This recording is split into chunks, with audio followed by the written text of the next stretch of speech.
o seguinte, hein? Vou fazer uma revisãozinha bem rápida até onde a gente chegou, para continuar dali com qualidade. O que é refração? Desvio que uma onda sofre ao mudar de meio de propagação. É isso. Esse desvio ocorre devido à mudança de velocidade. Por isso que antes de continuar a falar da refração, porque a primeira lei da refração, eu cheguei a comentar com vocês, né?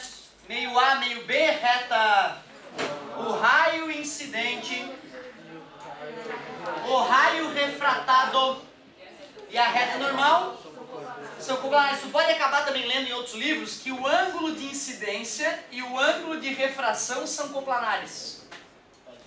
Faz sentido, né? Porque se o ângulo de incidência é medido com o raio incidente e a reta normal, ele já está dizendo nesse caso que a reta normal também é coplanar, né?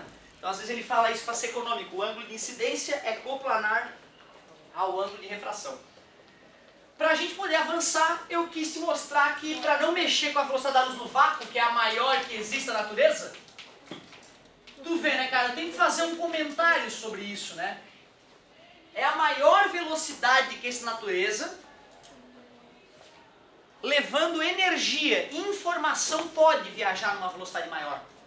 Informação pode viajar numa velocidade maior da velocidade da luz. Como assim? Um exemplo interessante disso é uma guilhotina. A guilhotina, tu já percebeu que ela desce rápido e ela não é...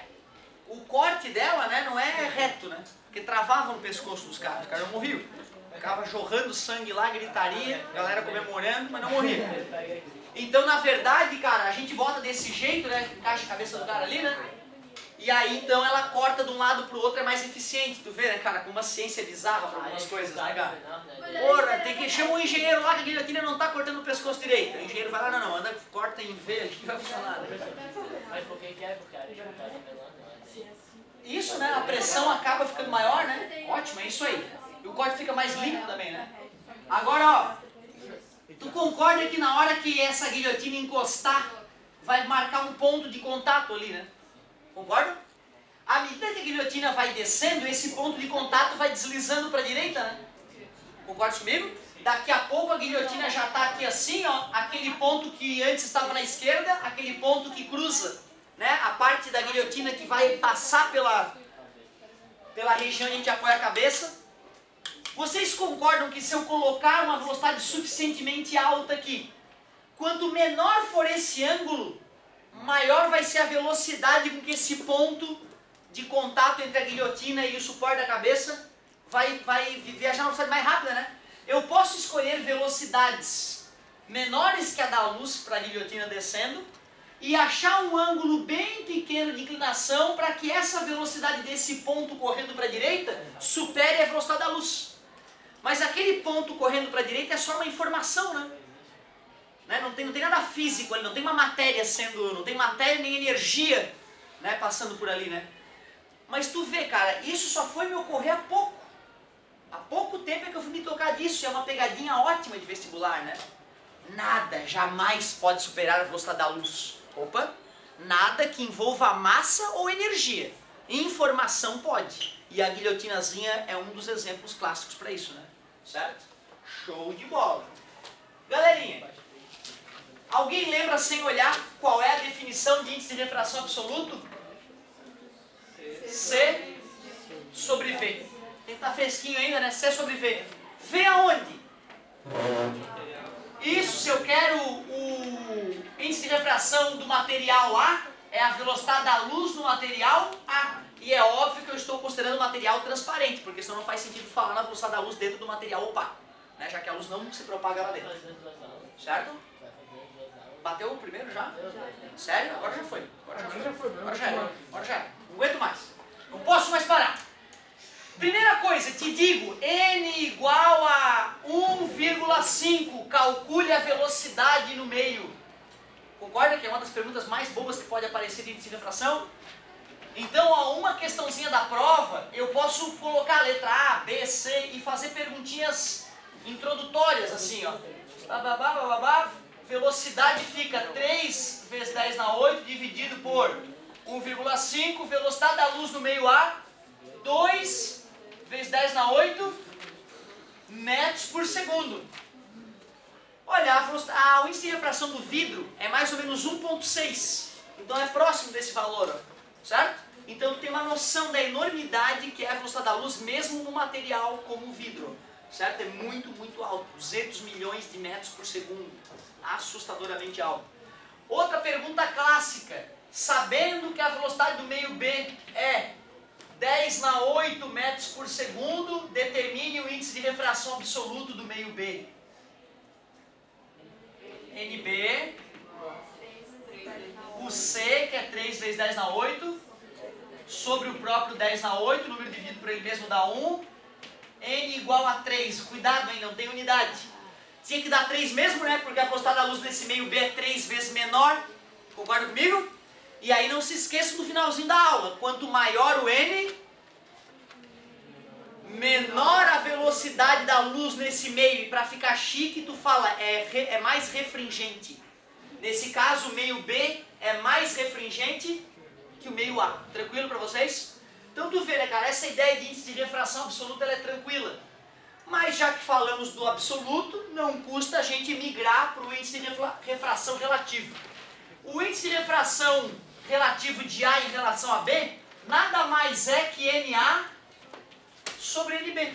Se fosse o do B em relação a A, seria NB sobre NA. Tem que manter aquela ordem, tá, galera? Tem que manter aquela ordem.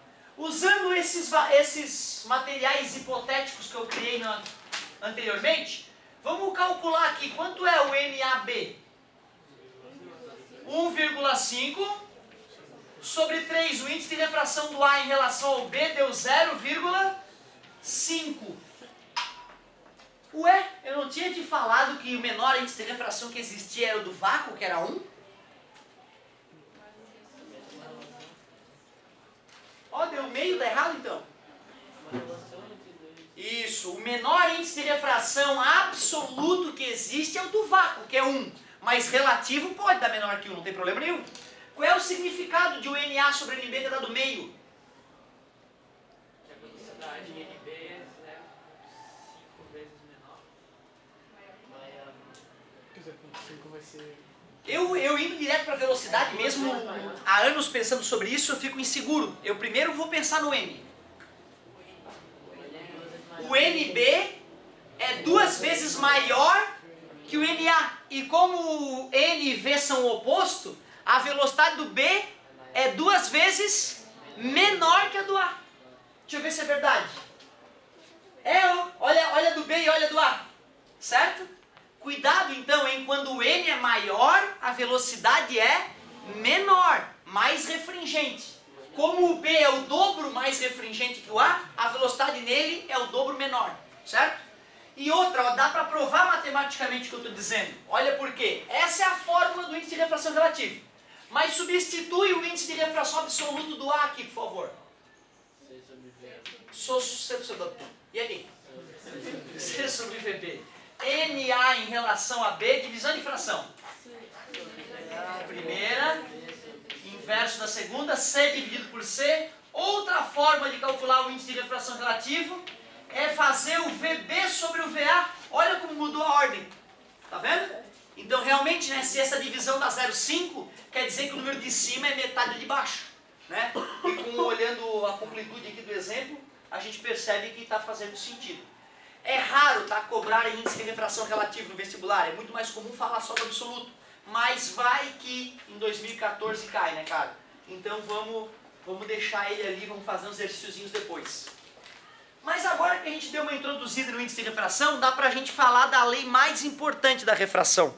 A segunda lei da refração, a que vai nos permitir calcular os ângulos de entrada e ou saída da luz de um meio transparente. Olha só. Vê se tu concorda comigo aqui, ó. A luz é uma radiação eletromagnética. Quando a gente representa um raio de luz indo do meio A para o meio B, por exemplo, a gente o representa dessa maneira. Raio incidente, raio refratado, ângulo de incidência, ângulo de refração. Eu estou ignorando os campos eletromagnéticos da luz que vem vibrando nessa direção perpendicular ao raio. Ó. Eu não estou representando eles. Então, se eu sou um fóton de luz e a luz está indo para lá, os campos eletromagnéticos ficam intercalando assim, ó. Certo? Às vezes assim, assim, mas o importante é tu saber que se a luz vai para frente, os campos eletromagnéticos, eles vibram em direções perpendiculares. A luz vai para lá, os campos estão vibrando assim, ó, perpendicular. A gente não enxerga os campos eletromagnéticos vibrantes, a gente enxerga só o resultado deles já, o próprio raio de luz. Então, para que eu pudesse deduzir a segunda lei da refração, a lei Snell-Descartes, seria interessante a gente começar primeiro a trabalhar com ondas na água, por exemplo. Que aí a gente poderia representar, vê se tu concorda, assim, ó, as ondas chegando, uma crista, um vale, uma crista, aí chegou numa região que tinha um coral, mudou a profundidade. Já que mudou a profundidade, vai mudar a velocidade das ondas. Aí elas podem sofrer uma inclinação um pouco diferente, ó. A partir do momento que mudou a profundidade, a inclinação mudou. Vê se tu concorda comigo aqui, ó. Então aqui teria uma crista, um vale, aqui seria a crista na profundidade menor, o vale na profundidade menor, certo? Então se tu estivesse olhando de cima o mar e tem uma região com grande diferença de profundidade, tu consegue ver do avião lá, as ondas chegando de um jeito e depois na nova região, as ondas com uma nova, né? Elas estavam indo bem retinha para vocês, a região de vocês ficou rasa, agora a onda deu uma inclinada, começou a ir um pouco mais para lá. Certo? Eu precisaria dessa situação aqui para deduzir a lei Snell-Descartes com vocês, ó. Certo? Mas dessa vez nós estamos preocupados mais com a luz. Então, antes de complicar a tua mente aí fazendo a dedução da fórmula, eu quero te ensinar a usar a fórmula para a luz. Futuramente nós voltaremos a falar de outras ondas e vocês podem me cobrar, professor, deduz a equação Snell-Descartes para a gente? Aliás, a gente pode fazer isso qualquer dia, tá? Na próxima aula, professor, a física de lá, deduz a equação Snell-Descartes pra gente, eu vou deduzir. Mas primeiro eu queria te mostrar como é que usa ela. A lei Snell-Descartes, ela foi desenvolvida por Snell e Descartes, é lógico. É chamada também de segunda lei da refração. E o Snell e Descartes em laboratório perceberam que a razão entre os índices de refração dos meios dava igual à razão entre o seno do ângulo de refração sobre o seno do ângulo de incidência. Isso aqui eles provaram experimentalmente, mas dá para deduzir matematicamente também, tá confirmando que os caras eram fera mesmo. Eu não gosto de usar a lei Snell-Descartes dessa maneira. Eu não gosto. Eu prefiro fazer a multiplicação cruzada e escrever assim, que me parece bem fácil de gravar, ó. O n de chegada vezes o seno do ângulo de chegada é igual n de saída, seno do ângulo de saída. Assim eu acho muito mais gostoso aplicar a lei Snell-Descartes. N de chegada vezes seno do ângulo de chegada é igual ao n de saída vezes o seno do ângulo de saída. Quantas variáveis vocês enxergam? 4, na verdade, o n também, né? O i é variável, são os ângulos, né? E os n são 4. Quantas que eu tenho que te entregar assim, ó, vai? 3, cara. Tenho que te dar 3 para faltar só uma. Aí tu isola aquela que está faltando.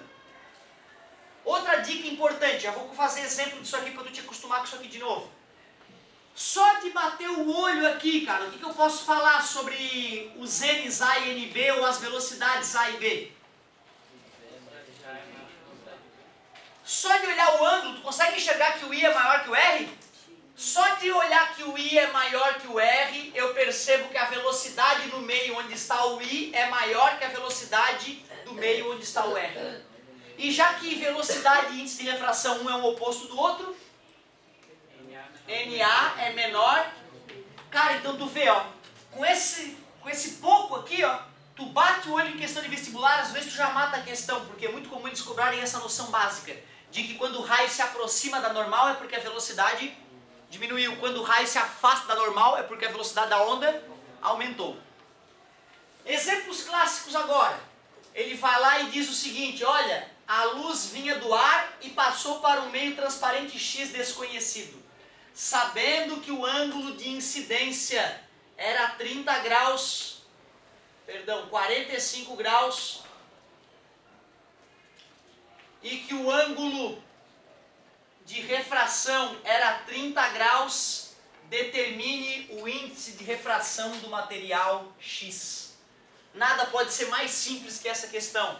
N do ar vezes seno de NB, que seria o material X. Vai ter que decorar ou vai ter tabelinha? Pior é que só se for o ITA que tem que decorar. No resto do Brasil toda a galera fornece a tabelinha de senos e cossenos. 1 sobre 2, corta o 2 embaixo, descobri que o índice de refração do material X é raiz de 2, que nós sabemos que é aproximadamente 1.41, 1.4. Então é uma questão bem realista, essa e bem provável no vestibular, uma questão dessa. Com esses números, se bobear, por incrível que pareça. Provavelmente vai cobrar também que o N do ar é 1. Isso tu vê, ó, isso já está embutido. Tá? Eles não avisam, é muito raro a questão falar, ó, sabendo que o índice de refração do ar é 1. Teoricamente isso já está embutido, né, nos raciocínios ali. Uma questão que chateia um pouco mais o aluno é aquela em que ele tem que buscar o ângulo. Porque tem o passo final, né, de tu achar o seno do ângulo, ele tem que ir na tabela descobrir o ângulo. Então às vezes esse migrar para a tabela pode confundir o aluno. Vou fazer um exemplo aqui que o cara acha o ângulo através da lei Snell-Descartes. Vamos lá. E depois eu vou fazer a lei Snell-Descartes ficar bombada, antes de a gente ir para a última aulinha do volume. Então mais um exemplozinho, que essa ainda não é a última aula, essa é a penúltima, né?